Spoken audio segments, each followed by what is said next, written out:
to our production of The Hound of the Baskervilles, a classic detective story by Sir Arthur Conan Doyle, here adapted and dramatized by Tim Kelly.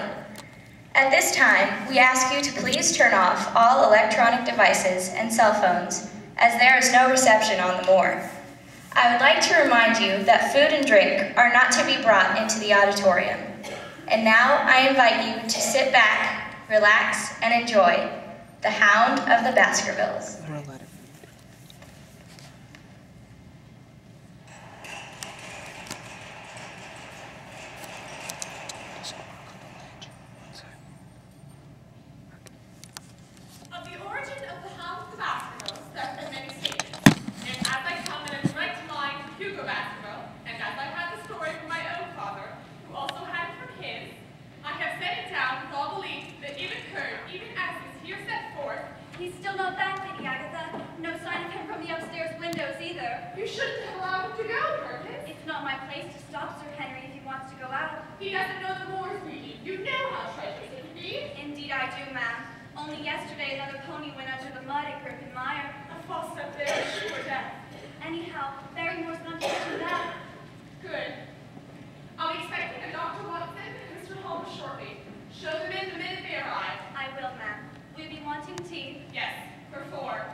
Judging from the consistency of the clay, I'd say you were there within the last 3 hours.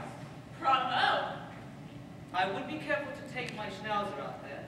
They have the tendency to move impulsively. A miniature, I should imagine. How do you know that I even own a dog? Teeth marks on the walking stick. Obviously, the dog is in the habit of carrying it from time to time. The jaw, as indicated by the spaces between the marks, is not very large. That and the silver-gray puffed dog fur leads me to surmise a miniature schnauzer.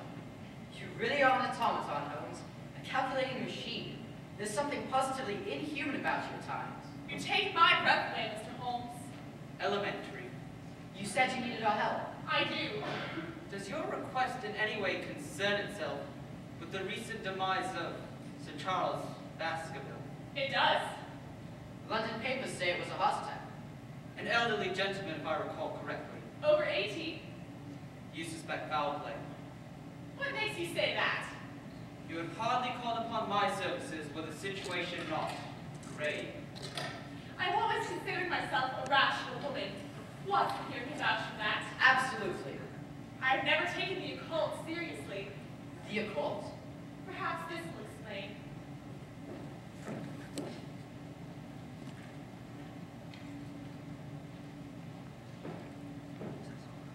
Early 18th century, unless it's a forgery. It is no forgery. What is it? I'm not unfamiliar with the contents. It purports to describe the origin of the curse of the Baskervilles. Curse? Come, Watson, common knowledge. Maybe common knowledge to you, but not to me. The exact date is 1742. Sir Hugo Baskerville was a villain, a coarse man given to excesses of intemperance and rage. He came to love, if that word can be used with the sword, a village girl. He kidnapped her and held her prisoner in his house, while night after night, he and his foul companions reveled below, probably in this very room. He has much to answer for. One night, with the aid of the stout ivy outside the window, the village girl made her escape. Good for her. There's more to it than that, Watson. Sir Hugo gave chase over the moor, his companions in drink riding at the heels. He outdistanced them. They found him on the moor by the two great stones. You can see them from the windows. They mark the spot to some long-forgotten temple. I have seen them. Frightening things in the moonlight. When they came to the spot, the village girl had expired. Fallen dead of fear and fatigue. And Sir Hugo? He was by her side, also dead. But that's not what terrified the friends who found him. What did? Read it for yourself. And plucking at his throat, there stood a foul thing, a great black beast, shaped like a hound, yet larger than any hound that ever mortal eye has rested upon. And even as they looked, the thing tore the throat out of Hugo Baskerville. Many of the family have been unhappy in their deaths. Sudden, bloody, mysterious. Surely you don't believe this mumbo-jumbo? It is obvious that the Baskerville who wrote this account did. I counsel you by way of caution to forbear from crossing the moor in those dark hours where the powers of evil are exalted. Powers of evil indeed. It's a fairy tale. Sir Charles believed the curse. As I recall, Sir Charles was only in residence here for a few years. That is correct. His business affairs, mainly those in South Africa, kept him away. Who then looked after Baskerville Hall? The Barrymores, a married couple. He acts as butler, she is housekeeper. They still in service here? Oh yes. Barrymore was the one who found the body. It had been Sir Charles' habit to take a walk each night before retiring. But never onto the moor. Never. Because of that silly legend. Watson, please, do continue, Lady Agatha.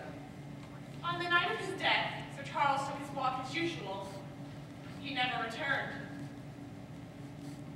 Any sign of violence on the body? None. At his advanced age, he probably passed on from cardiac exhaustion. Exactly. Who performed the police autopsy? I did. The coroner's jury accepted the medical evidence. There was no reason not to. It's not what you're saying, Lady Agatha, that I find of great interest, but rather what you're not saying. If I didn't know you were a private investigator, Mr. Holmes, I'd suspect you of being a psychic. Why not come directly to the point? I believe Sir Charles was frightened to death. Proof. Within the last few months, it had become increasingly clear that Sir Charles' nervous system was being strained to the breaking point. I have proof. Facts. The look on his face was one of sheer terror. Easily explained by a muscle spasm. There was one false statement made by Barrymore at the inquiry. Oh? Barrymore said there were no tracks on the ground around the body. You said false statement. Maybe Barrymore didn't see what I saw. Which was? My motive for withholding evidence is that a person of science shrinks from placing oneself in a position of seeming to endorse a popular superstition. So in other words, you did see footprints. Yes, a ways off, but fresh and clear. Why conceal the fact? I've already stated my reasoning. The footprints. A man's or a woman's. They were the footprints of a gigantic hound.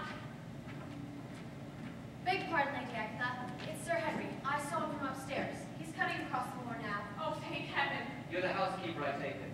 Yes, sir. Mrs. Barrymore. How long have you been in service at Baskerville Hall? It's quite all right, Mrs. Barrymore. This is Mr. Sherlock Holmes. I've been in service here most of my life. Then you know the more. I grew up on the moor, Mr. Holmes. Mrs. Barrymore and her husband know more about Baskerville Hall than anyone in the county. If you have no other questions, sir, I'll see to my duties. I have no other questions at this time.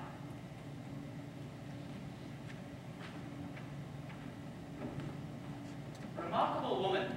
Reminds me of Amy Small. You know, the noted axe murderess of Charing Cross. I see you finally caught her near net, Lady Agatha. Henry, you mustn't go wandering about the countryside until you know more of the place. Nonsense. I stepped in the past, and the light was excellent. I was visiting county. I sent Barrymore to go and look for you.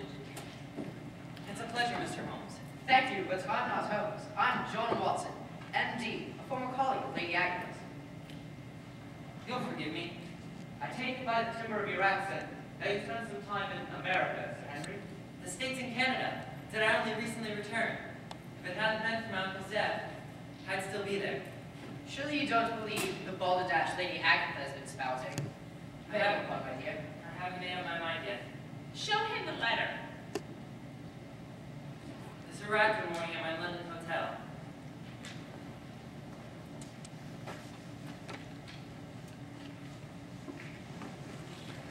Words cut from the London Times and dumped to the page. Rather old-fashioned gambit, eh, Holmes? Arsenic is old-fashioned too, but it does the trick more. How can you tell it's from the Times? Times print is entirely distinctive. This could have come from nothing else.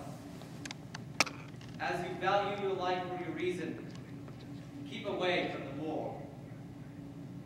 Nothing supernatural about that.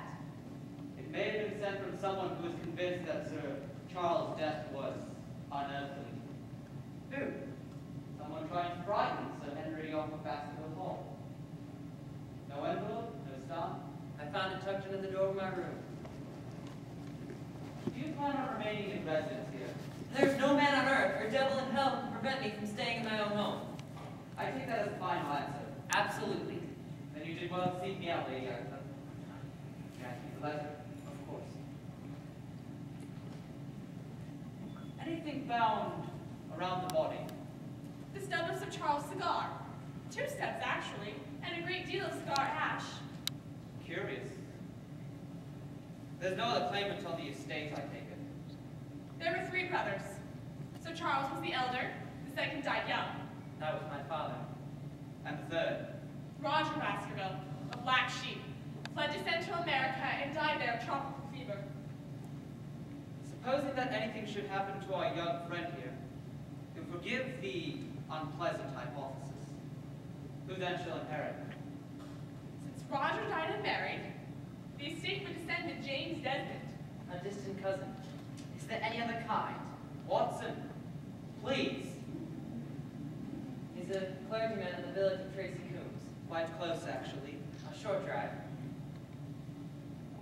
Who profited from Sir Charles' will? Many sums made to individuals and a number of charities.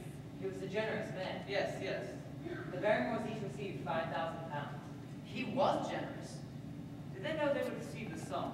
Oh yes, Sir Charles was fond of talking about the provisions of his will. Unwise. I hope you won't suspect everyone who profited. After all, Sir Charles left me 10,000. Sorry. You will take the case, Mr. Holmes. You will take the case. Out of the question. But you must. We've been counting on you, Mr. Holmes. I'm due in Bristol sometime tomorrow. Then I must spend a few days in London. If it's a question My of money... professional charges are on a fixed scale. I do not vary them, unless I remit them altogether. Holmes, surely you can let other matters wait. You know my methods. I will do my best to settle my prior obligations as quickly as possible. In the meantime, I shall leave Watson here to look after you. Whatever you think best. You will follow his advice. I trust him implicitly. Watson, you will communicate anything of interest to me in London. You can depend on it. On one point, I must demand complete fidelity. What is it? Under no circumstances must you venture onto the moor at night. I cannot impress to you the importance of that enough. Then you do believe the legend? Do you understand, Watson? I do. There's something in the air that disturbs me. The air? What's in the air? The scent of murder, Sir Henry.